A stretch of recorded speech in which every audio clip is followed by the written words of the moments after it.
दोनों targets achieve कर लिया है।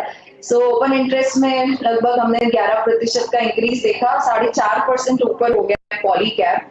सो पोजिशनली में मुझे लगता है कि अगर इस स्टॉक को हम लुक आफ्टर करें, 2176 अब इसका एक लिमिटेड इंट्राडे टारगेट लगता है, टुवर्ड्स दैट ये मूव किया है। बट मुझे लगता है positionally stock has potential to move up to 2225 2250 तक के टारगेट्स के लिए आगे बढ़ता हुआ दिखेगा। तो पोजीशंस अगर बनी है तो ट्रेड करना चाहिए इंट्राडे पर्सपेक्टिव से, जहां 2125 का एक स्टॉप लॉस होना चाहिए। वेयरएज पोजिशनली स्टॉक को आप अपने पोर्टफोलियो में रख सकते हैं फॉर 2230 2250 के टारगेट के लिए, सिंस ये ऑलरेडी ऊपर की तरफ बढ़ चुका है। Another on buy on dips अगर एक स्टॉक हम देखें तो एलटी में एक अच्छा रिट्रेसमेंट दोबारा हुआ है, कैपिटल गुड्स पे वी आर बुलिश। सो यहाँ से आप एलटी में एक पोजीशन बना सकते हैं, where you can keep the stop loss of 1680 का एक स्टॉप लॉस मेंटेन करना चाहिए। 1714 1715 के टारगेट्स के लिए एलटी को टारगेट कर सकते हैं। एलएनटी पर आप रिकॉर्ड हाइज चेस कीजिए। और हर्षिता जी, बहुत समय बाद, आप समझिए कि सन 2008 के बाद आप रिकॉर्ड हाइज यहां पर आते हुए देख रहे हैं, और इस वक्त जो आप कैपेसिटी एक्सपेंशन हमारी कंपनीज में देख रहे हैं उसमें कैपिटल गुड्स और कंस्ट्रक्शन कंपनीज का खासी तेजी। प्रकाश गाबा साहब, आपका ट्रेड?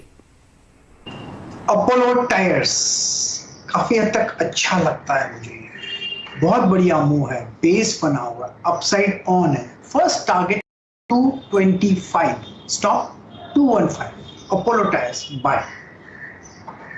अपोलो टायर्स 225 के टारगेट के लिए खरीदारी करके चले। सतपुते जी, आपका ट्रेड इस घंटे का बताइए। गुड आफ्टरनून हर्षिता जी, गुड आफ्टरनून एवरीवन। देखिए, मेरा जो आज का ट्रेड है, इनफैक्ट जो सुबह दिया था उसी को थोड़ा सा रिएटरेट कर रहा हूँ मैं। वोल्टास सुबह जो टारगेट दिया था 1050 पे 1020 का बाय था।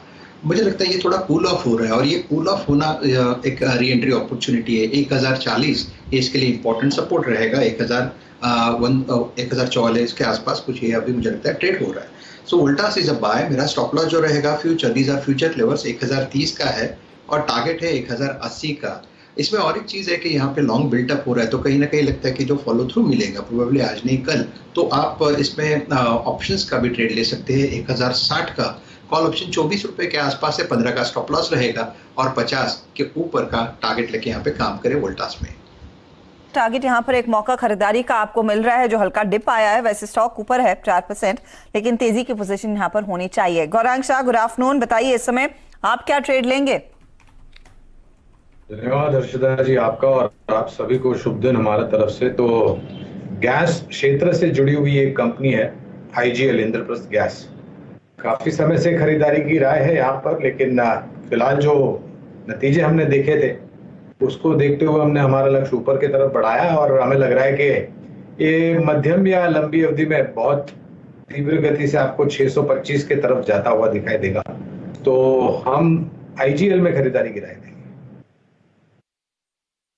थोड़ा सा एक लंबी अवधि का व्यू ले, और आईजीएल ने हाल ही में शेल वो अपने दिल्ली एनसीआर इलाके में गैस प्राइसेस भी बढ़ाई थी, तभी से ये स्टॉक रैली कर रहा है। कल परसों इसमें तेजी देखने को मिली थी और आज फिर खरीदारी ही देखी गई है। 625 का टारगेट गौरांग शाह इस समय दे रहे हैं, लेकिन फोकस मेरे ख्याल में पावर कंपनियों पर ही रहेगा, क्योंकि दोपहर से टाटा पावर हो, आपका सीईएससी हो या फिर आईईएक्स हो, सब में आप कह सकते हैं करंट दौड़ रहा है।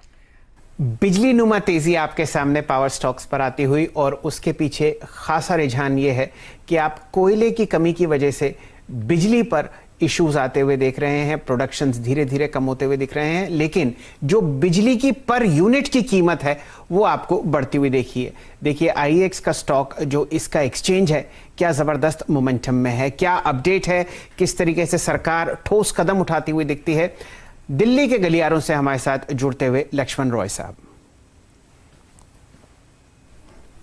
जी, दरअसल यहाँ पे जिस तरीके से आपने बताया, पावर डिमांड काफ़ी ज़्यादा बढ़ रही है और पावर शॉर्टेज ना हो जाए, इसको लेके पिछले एक हफ्ते से लगातार ऊर्जा मंत्रालय में बैठकों का दौर चल रहा है, और इसमें दो बहुत ही महत्वपूर्ण कदम उठाने सरकार जा रही है। पहला कदम जो मुझे एक्सक्लूसिव जानकारी मिली है वो ये कि कोल ब्लेंडिंग के लिए कोल इंपोर्ट की इजाज़त सरकार देने जा रही है। यानी कोई पावर प्लांट चाहे कि हम घरेलू कोयले के साथ इंपोर्टेड कोयला को मिला करके पावर का प्रोडक्शन करें, तो वो ऐसा करने की छूट मिल जाएगी। जाएगी। पिछले साल सरकार ने इस पर पाबंदी लगा दी थी, अब सरकार कह रही कि नहीं, आप चाहते हैं तो कोल इंपोर्ट कर लीजिए और कोयले के साथ मिला करके उसका बिजली उत्पादन करिए। इस पर फैसला बहुत जल्द होने वाला है। दूसरा कि जिन जिन पावर प्लांट का पावर परचेज एग्रीमेंट हो चुका है, उन पावर प्लांट को भी कहा जाएगा कि आप पावर एक्सचेंज में जाकर के कोयला अपना बिजली जो है अपनी आप बेच सकते हैं। यानी अब तक उनको बिजली बेचने की छूट नहीं थी अगर पीपीए था, तो अब सरकार कहने जा रही है कि आप पीपीए होने के बावजूद बिजली बेच सकते हैं, ताकि एक्सचेंज में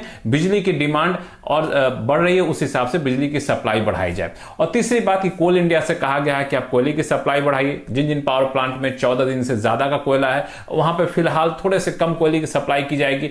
जहां पे कोयले की सप्लाई बिल्कुल नहीं के बराबर है, वहां कोयले की सप्लाई बढ़ाई जाएगी। तो इस तरह के कदम उठाए जा रहे हैं कोयले की दिक्कत को दूर करने के लिए, ताकि बिजली की जो किल्लत है वो दूर हो सके। ये आपके सामने फिलहाल खबर आती हुई दिल्ली से। अब ऐसा करते हैं, वापस आपके सामने IEX का शेयर लेके आते हैं। यहाँ पर आपने जो मोमेंटम बढ़ते हुए देखा, स्टॉक को 570 रुपए की तरफ खींच के ले जाता हुआ दिखा। और वो जो कॉल जहाँ पर असित जी ने राय दी थी खरीदारी की, वहाँ पर आपने 35 का लक्ष्य आता हुआ देखा। हालांकि अभी थोड़ा सा विराम वो करती हुई 31 रुपये 50 पैसे, और ख़रीदारी की राय आपको दिखी थी जब ये 24-25 रुपए के आसपास थी। असित जी, आपने एक और ट्रेड शेयर किया था कैन फिन होम्स का, आप उस पर चर्चा करना चाहेंगे? मैं ये इसलिए पूछ रहा हूं क्योंकि अगर आप प्रतिशत के हिसाब से देखें तो यहाँ पर कॉल ऑप्शंस के जो रेट्स हैं वो अंडरलाइन के मुकाबले 4-4.25% पर ट्रेड करते हुए दिखते हैं।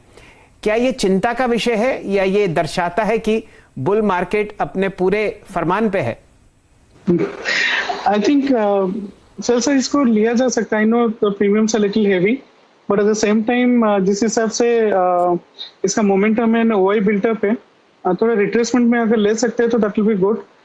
इमीडिएटली मैं जैसे बोल रहा था कि ये सारे स्टॉक्स काफी ऊपर भाग चुके हैं, थोड़ा रिट्रेस होंगे तो उसके बाद लेना काफी अच्छा रहेगा। मुझे पोजिशनली मुझे लगता है कि Can Fin Homes is going towards maybe 610 kind of level, so bit of retracement and we can take. Homes पर अभी असित जी की एक ऑप्शन ट्रेड आपको स्क्रीन पर आती हुई दिखेगी, और ये थी 600 की कॉल, जहां पर असित जी उम्मीद कर रहे हैं कि आप इस काउंटर को 610 पर जाते हुए देख सकते हैं। फिलहाल 25 रुपये 80 पैसे की, यानी कि 4% प्रीमियम पर आपको ये मिल रही है। हर्षिता जी, कैन फिन होम्स भी आपको जुड़ता हुआ दिख रहा है इस एक्सपायरी में, और बिल्डअप पहले ही शुरू हो गया था। जी हाँ, काफी तगड़ी तेजी यहाँ पर देखने को मिली। और दरअसल आज दोपहर 1 बजे के आसपास कैन फिन होम में एक बहुत बड़ा मूव आया था। तो आप देखिएगा, पिछले ये 1 महीने का चार्ट है, लेकिन किस तरह की तेजी बनती दिखाई दी है। और 2 बजे गावा साहब ने भी ठीक यही 600 का टारगेट दिया था, उसी सर को स्क्रीन पे दिखाइए। भसीन सर, सुबह आपसे चर्चा हुई थी, तब से लेकर अब तक बाजार की तस्वीर कैसी बदली है? कुछ व्यू मूड वूड देख के कुछ लग रहा है एक्सपायरी तक का? और दोपहर वाले स्टॉक पिक्स कौन से होंगे? Good morning Ashish ji. तो देखो, मार्केट तो may have run its course for the time being. 2-3 दिन प्रॉफिट बुकिंग आ सकती है, बिकॉज निफ्टी पे लार्ज कैप्स ने डोमिनेट किया है और अब they will find some resistance.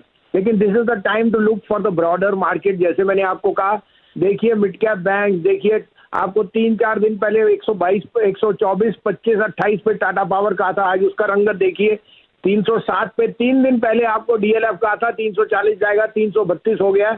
और साथ में टीवीएस मोटर 518 वाला 530। So market is giving you opportunities. कल का मेरा पिक था टाटा मोटर के bad news is in the price. अभी भी मैं बोलता हूँ 300 रुपये आएगा, लेकिन अब तो बैंक्स पे कॉन्सेंट्रेट कीजिए। तो मेरे 2 पिक्स कांस्टेंट हैं जो मेरे को बहुत वैल्यू पिक्स दिख रहे हैं इस भाव पे। आप कहें तो मैं शुरू करूं। और सर एक बात और बताइएगा, ये नया मार्जिन रूल जो किक इन हुआ है, उससे कुछ मूड वूड सॉम्बर सा है? ऐसा कुछ नहीं है देखने को मिल रहा ब्रोकिंग में?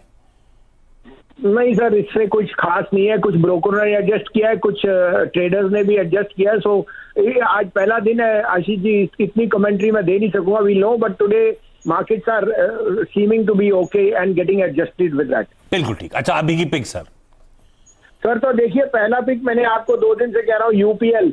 आप पढ़ ही रहे हो, container shortage and so on. UPL is the largest agrochemical player, but it has a very big base in Brazil. लोगों को पता नहीं, उनका ब्राजील में बहुत बड़ा ऑलमोस्ट 25। तो they will be the ones who will take advantage of this chaos and prices are going high. I think उनके margin in this quarter will be very high. Locally आपको पता है their market share has gone up to 23%. तो मुझे लग रहा है कि UPL is giving you a brilliant opportunity. This stock hit a lifetime high of 865. मैं आपको कह रहा हूँ दिवाली तक 865 एंड बियॉन्ड 900 का टारगेट भी आएगा. लेकिन अभी आप लीजिए 40 और 42 में 25 का स्टॉप लॉस, 785 का टारगेट. दूसरा बाय होएगा मिड कैप बैंक, जो मैं बहुत बुलिश हूँ. RBL is going to be the next fintech bank. उसमें बातचीत चल रही है and they will be announcing that in the coming result. I am getting a very good feel of this bank at 168. Stop loss 163.50, target 178. वाह, UPL और RBL bank में खरीदारी का मन. Wasim sir thank you so much. तो Wasim sir कुछ दिन देख लेते हैं कैसा प्रोसेस चल रहा है.